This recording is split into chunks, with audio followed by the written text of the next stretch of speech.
This is the Nass River Valley, a stretch of natural splendor lying beneath the snow-capped mountain peaks of northwestern British Columbia. It's the ancestral home of 2,200 Nisga'a Indians. The Nisga's are claiming aboriginal title to more than 3.5 million acres of this peaceful valley.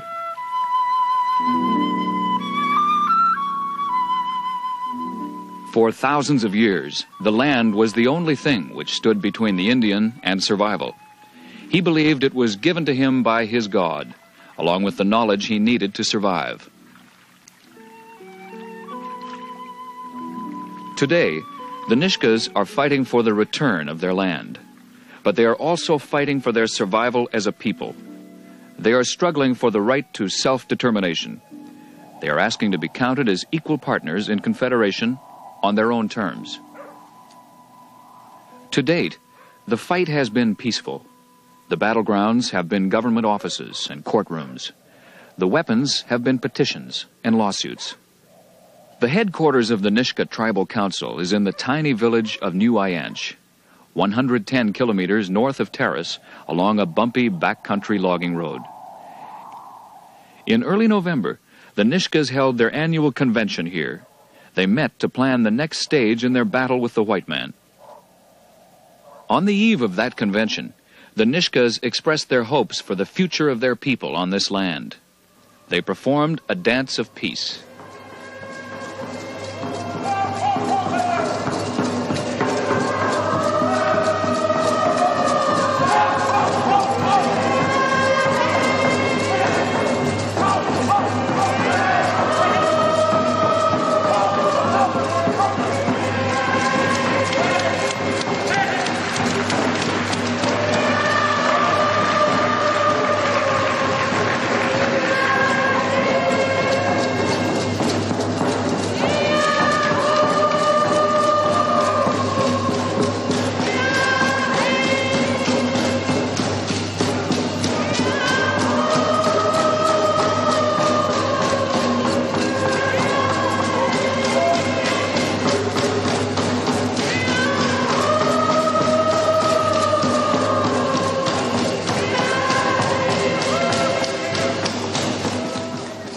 When the white man first met the Nisga's, he found a well-organized, class-structured society.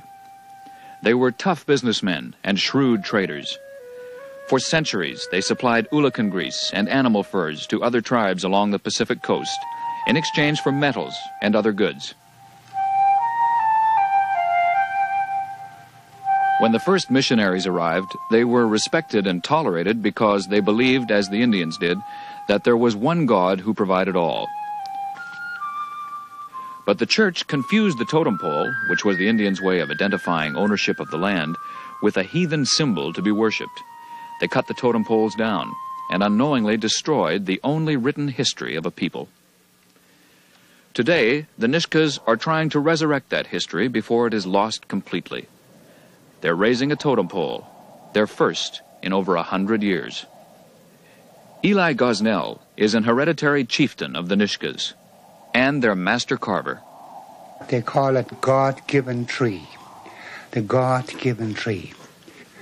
Because I know that was God indeed gave the tree to our people, for our safety, for our healing, for our health, for our clothing. We use this wood for housing. We use this wood for making baskets. We use this wood for making medicine. And it will save millions of our people. And that is why they call it God-given tree. They call it God-given tree.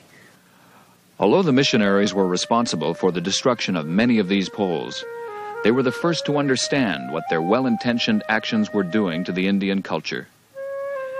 They abhorred some of the native customs which they regarded as primitive, cruel, and barbaric. But in their attempts to bring salvation to a lost people, they began to dismantle the foundations of a civilization which had existed for thousands of years. At the same time that the white man was denying the Indian his traditions, he gradually began to take his land. What the Indians thought they were sharing with the white settlers, they quickly learned had been stolen from them. The Nisga's were among the first tribes to realize what was happening to them. The century-long struggle had begun.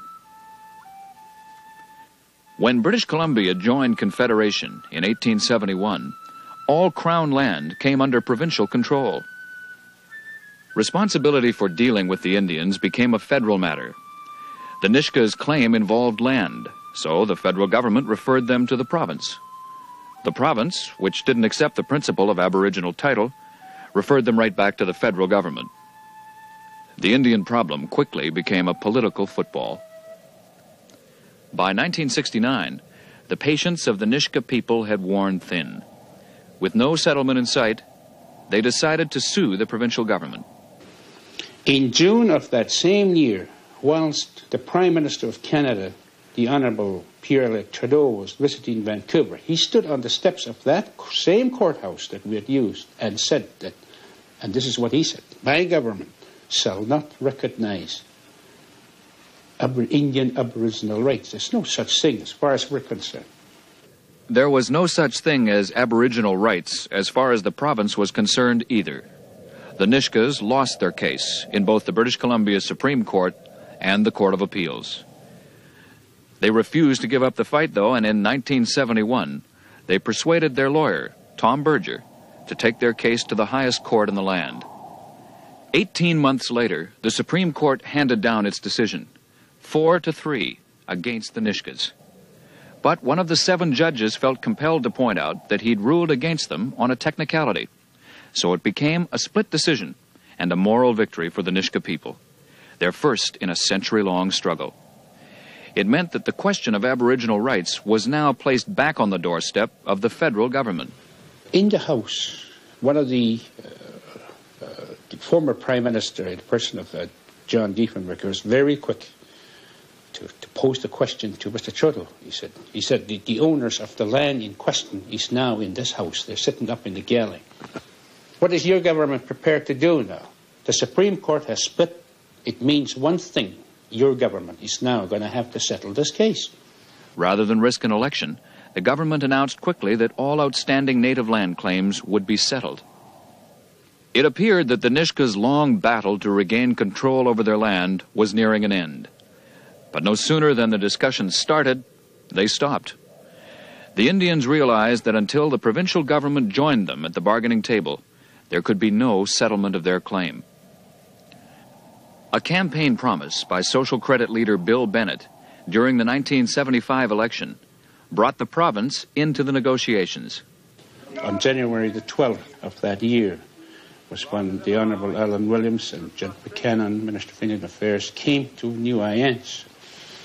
Both ministers said that they wished that our people would be as patient as we were before.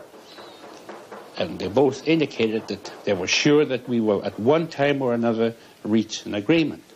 And this then, as we see it, and as we believe it, was the commencement of the negotiation of what we know today as a tri-party negotiation between the federal, provincial and the Nisga's. What we want to see is a gradual development where people, and especially our people, participate in that development. We want to be part and parcel of any development in this land. At the moment, we are just spectators.